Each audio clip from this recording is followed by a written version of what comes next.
கண்டிப்பாக நிகிதா. கன்னியாகுமரி மாவட்டத்தில் கடந்த வாரம் வெயிலின் தாக்கம் கடுமையாக இருந்தது. கடந்த 3 நாட்களாக காலை வெயிலும் பிற்பகல் மழையும் பெய்தது. இந்நிலையில் நேற்று பிற்பகல் துவங்கிய மழை தொடர்ந்து பெய்து வருகிறது. இன்று காலை நிலவரப்படி மாவட்டத்தில் அதிகபட்சமாக குருந்தங்கோடு பகுதியில் 38 மில்லிமீட்டர் மழையும், பாலமூர் பகுதியில் 31.4 மில்லிமீட்டர் மழையும், நாகர்கோயில் மற்றும் பூதப்பாண்டி பகுதிகளில் 30.2 மில்லிமீட்டர் மழையும் பதிவாகியுள்ளது. இந்த மழையின் காரணமாக அணைகளுக்கும் நீர்வரத்து அதிகரித்துள்ளது. 48 அடி கொள்ளளவு கொண்ட பேச்சிப்பாறை அணையின் நீர்மட்டம் 40.14 அடியாகவும், 77 அடி கொள்ளளவு கொண்ட பெருஞ்சாணி அணையின் நீர்மட்டம் 59.53 அடியாகவும் உள்ளது. குறிப்பாக மேற்கு தொடர்ச்சி மலைப்பகுதிகளில் மழை பெய்து வருகிறது.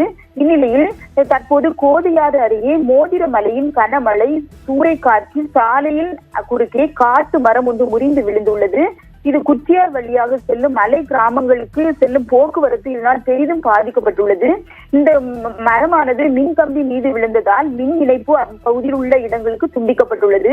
மேலும் கோதையாற்றில் ஏற்பட்ட வெள்ளப்பெருக்கு காரணமாக குச்சியார் மோதிரமலையை இணைக்க கோதையாற்றின் குறுக்கே பாலம் கட்டும் பணிகள் தற்போது நடைபெற்று வந்த நிலையில் ஆற்றில் வெள்ளப்பெருக்கு காரணமாக பாலம் கட்டும் பணிகள் தற்போது வெகுவாக பாதிக்கப்பட்டுள்ளது.